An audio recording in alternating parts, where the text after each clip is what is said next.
আছে ইযা জাআ নাসরুল্লাহি ওয়াল ফাth ওয়া রাআইতান নাস ইয়াদখুলুনা ফি দীনিল্লাহি আফওয়াজা। যখন নসর, সাহায্য এবং বিজয় চলে আসবে, দেখবেন লোকেরা দলে দলে আল্লাহর দ্বীনের ভিতরে প্রবেশ করছে। আর বর্তমান যুগে দলে দলে মুসলমান কুফরিতে প্রবেশ করছে। কাদিয়ানীরা কি দিয়ে কাদিয়ানী হয়েছে? এই পীর মুর্শিদের লোকেরা কি দিয়ে তারা তাদের এই দরবার চালায়। যত কুফরি এখন এই কোরআন থেকে নেওয়া আছে। কাদিয়ানীরা বলছে যে এই কোরআনের মধ্যে নাকি আয়াত আছে, অনেকগুলো আয়াত আছে, যে আয়াতগুলো দিয়ে বোঝা যায় যে মুহাম্মদ সাল্লাল্লাহু আলাইহি ওয়াসাল্লাম আখিরি নবী নন, তারপরে আরো বহু নবী আসেন। সূরা আরাফের 36 নম্বর আয়াত দ্বারা তারা প্রমাণ দিয়ে থাকে। ইয়া বানি আদম ইম্মা ইয়াতিয়ান্নাকুম রাসূলুম মিনকুম ইয়াকুসুনা আলাইকুম আয়াতি ফামান ইত্তাকা ওয়া আসলাহা ফালা খাউফুন আলাইহিম ওয়ালা হুম ইয়াহজানুন। হে আদম সন্তান, তোমাদের কাছে আমার রাসূলগণ যাবেন, তারা তোমাদের কাছে আমার আয়াত তেলাওয়াত করে শোনাবেন। ফামান ইত্তাকা, যে তাকওয়া অর্জন করবে, ওয়া আসলাহা, আত্মশুদ্ধি অর্জন করবে, ফালা খাউফুন আলাইহিম ওয়ালা হুম ইয়াহজানুন, তাহলে তার ভয় নেই, চিন্তা নেই। এই আয়াতটা নাকি কিয়ামত পর্যন্ত বহু নবী আসার আয়াত। যারা কোরআন থেকে বহু নবী আসার আয়াত পায়, তারা কি কোরআন থেকে হেদায়েত পেল না কুফরিটা পেল? এবার যদি ওরা কয়েক লাখ হয়, কয়েক কোটি হয়, কয়েক কোটি মুসলমান, কিন্তু কয়েক কোটি মুসলমান কোরআন দ্বারা কি হলো? যদি কয়েক কোটি ওদের সংখ্যা হয়, তাহলে কুফরিতে মুসলমান দলে দলে প্রবেশ করলো না? উল্টাটা।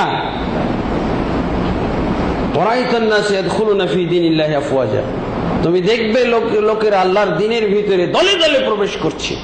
এখন কোরআন দিয়ে দলে দলে কুফরির মধ্যে প্রবেশ করছে।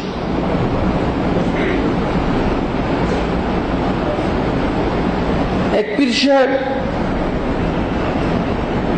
মাইজ ভান্ডারীর পীর, তরিকত ফেডারেশন ওয়ালা, এরা এখন মানে ইসলাম ধর্মের কর্ণধার বলা যেতে পারে বাংলাদেশে।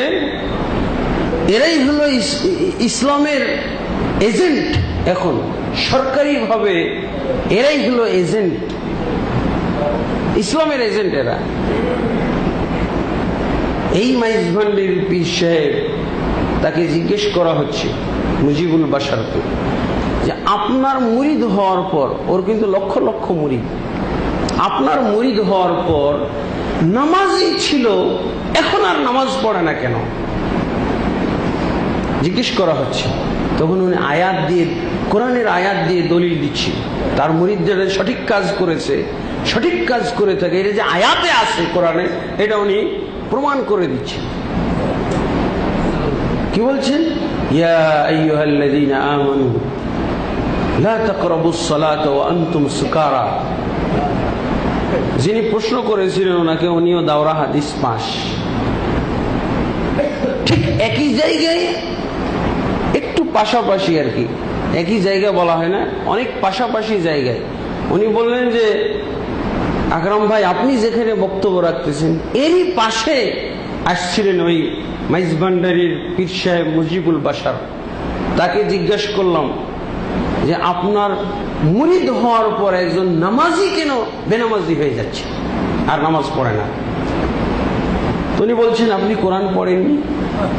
দাওরা হাদিস পাশ আলেমকে বলছে, আপনি কি কোরআন পড়েননি? যে পড়েছি তো, কই নামাজ ছাড়ার তো কোনো দলিল পাই না। বলছে আছে। তো বলছে আপনি বলেন। তখন উনি এই আয়াত তেলাওয়াত করলেন, কি? ইয়া আইয়ুহাল্লাযীনা আমানু লা তাকরাবুস সালাতা ওয়া আনতুম সুকারা। হে ঈমানদারগণ, তোমরা নামাজের ধারে কাছে যেও না মাতাল অবস্থায়। তো উনি তো দাওরা হাদিস পাশ, তার তো আয়াতের প্রেক্ষাপট জানা আছে। উনি বলছেন, হুজুর এই আয়াতের সাথে আপনার মুরিদদের সম্পর্কটা কি, মিল কি? এটা তো ইসলামের প্রাথমিক যুগের কথা, যখন মদ হালাল ছিল মদ খেয়ে নামাজে যাওয়া নিষেধ ছিল, হয় অনেক আগে খেতে হবে অথবা সালাতের পরে খেতে হবে। কিন্তু এরপরে তো চূড়ান্ত ভাবে মদ হারাম হয়ে যায়। তা আপনার মুরিদদের এই আয়াতের সাথে সম্পর্ক কি? ওদের তো আর জ্ঞান থাকে না। কোরআনের যদি এত গভীর জ্ঞান থাকবে তো ওরা কেন এই পথে যাবে?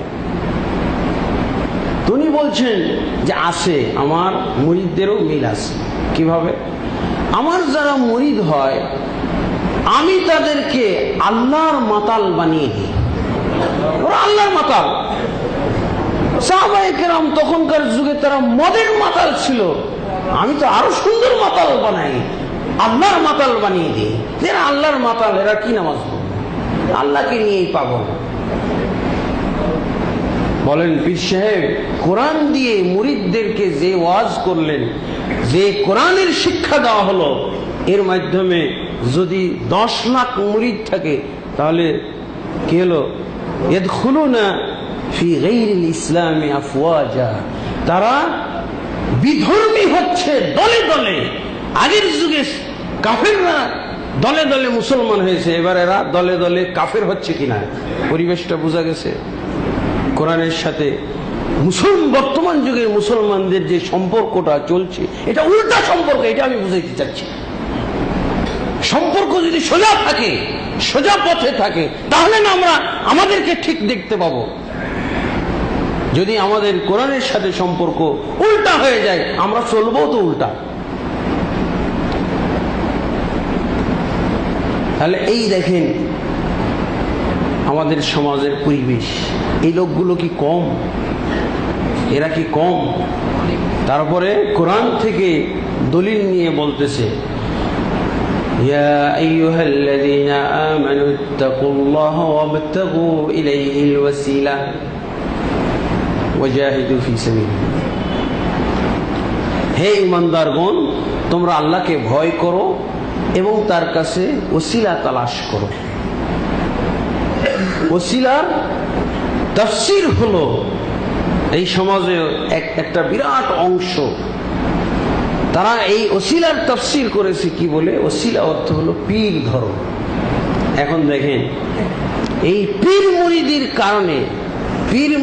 কারণে এখন পীর ধরো যদি এটা কোরআনের কথা হয়, ওসিলার তরজমা হলো পীর ধরা। তাহলে এবার দেখেন কোরআন দ্বারা ওরা পীর ধরার দলিল পেয়ে গেল। এখন যত পীর আছে সবার মুরিদও আছে। যদি 3 লক্ষ পীর হয়ে থাকে তাহলে 3 লক্ষ দল, কারণ ওরা এমন সতর্কতার সাথে মুরিদ পরিচালনা করে, এক পীরের মুরিদ আরেক পীরের মুরিদের সাথে যাতে খলত মলত না হয়, সংমিশ্রিত না হয়, এমন ভাবে কন্ট্রোল করে। কারণ যত মুরিদ বাড়বে তত ইনকাম বাড়বে। তাহলে মুরিদ স্বীকার করে কি দিয়ে? এই কোরআন দিয়ে। এত দলে, এত আস্তানা, এত দরবার দরগাহতে বিভক্ত করলো কি দিয়ে? কোরআন দিয়ে। সূরা ফাতিহা, ফাতিহা মানে প্রারম্ভিকা, শুরু, কোরআনের সর্বপ্রথম সূরা। এখানে একটা মাত্র দোয়া মাসআলা আছে, আল্লাহর কাছে আবেদনমূলক দোয়া একটাই শেষে, অন্যথায় আলহামদুলিল্লাহ এটাও তো আল্লাহর দোয়া। আল্লাহ রাসূল সাল্লাল্লাহু আলাইহি ওয়াসাল্লাম বলছেন, আফযালুয যিকরি লা ইলাহা ইল্লাল্লাহ ওয়া আফযালুদ দুআ আলহামদুলিল্লাহ। এটা হলো দোয়া সানা, প্রশংসামূলক দোয়া, আর একটা হলো আবেদনমূলক দোয়া, চাওয়ার দোয়া। চাওয়ার দোয়া হলো একটাই আয়াতের শেষে, ইহদিনাস সিরাতাল মুস্তাকিম সিরাতাল লাযীনা আন'আমতা আলাইহিম। হে আল্লাহ, তুমি আমাদেরকে সিরাতে মুস্তাকিম দেখাও। আজকে সূরা শুনলাম আমরা মাগরিবের 2 রাকাত সালাতে, প্রত্যেক রাকাতেই পড়তে হয় ইহদিনাস সিরাতাল মুস্তাকিম, আমাদেরকে সঠিক পথ দেখাও। সিরাতাল লাযীনা আন'আমতা আলাইহিম, ওই লোকদের পথ যাদের প্রতি তুমি অনুগ্রহ করেছো। যাদের প্রতি তুমি অনুগ্রহ করছো, কিছু লোকের কথা, কিছু লোকদের ইঙ্গিত পাওয়া যাচ্ছে, তাই না? একটা প্রশ্ন আসতে পারে, যাদের প্রতি তুমি অনুগ্রহ করেছো, যেই শুনবে বলবে এরা কারা? পীর মুর্শিদের জগতে এই আয়াতের তাফসীর, এই সওয়ালে মুকদ্দরের জবাব হলো কি, তাফসীর হলো কি, পীর মুর্শিদ। যাদের প্রতি আল্লাহ অনুগ্রহ করেছেন তারা হলো পীর মুর্শিদ। এই জন্য পীর ধরো, পীর ধরো, কোরআন দ্বারা প্রমাণিত। যারা কোরআন দ্বারা গুমরা হয় তাদেরকে আর হেদায়েত করা যাবে? বোঝা গেছে এবার দোষটা? কোরআন দ্বারা এখন গুমরাহি চলছে, মাঝখানের লোক খুঁজে পাওয়া মুশকিল। কি বলেছিলাম? কোরআন দ্বারা কাফের হওয়ার মুসলমান আছে, মুসলমান ছিল কাফের হয়ে গেছে। এরা তো কাফের। ইসলামী রাষ্ট্র হলে প্রত্যেকজনকে, এদের সংখ্যায় কোটি জন হোক, এদের কিন্তু ইসলামী রাষ্ট্রের শাস্তি হলো মৃত্যুদণ্ড, মুরতাদ হিসেবে মৃত্যুদণ্ড হবে। যারা এই তাফসীর করেছে, যারা এই তাফসীর করেছে কোরআনের আয়াতে যে আল্লাহর মাতাল বানিয়ে দিলে আর নামাজ লাগে না, এরা মুরতাদ। এরা সংখ্যায় যতই হোক না কেন ইসলামী রাষ্ট্রে এদের একটাই শাস্তি হলো মৃত্যুদণ্ড। তওবা করে ফিরে আসবে ইসলামের পথে। কিন্তু এরা যদি কোরআন দ্বারাই কাফের হয় তো এদেরকে হেদায়েত করবে কে? এরা কোরআন দ্বারা কাফের হয়ে আবার দাপটি মুসলমান, আমার কোরআন আছে, আমার দলিল আছে, ওকে কিভাবে বুঝাইবে না?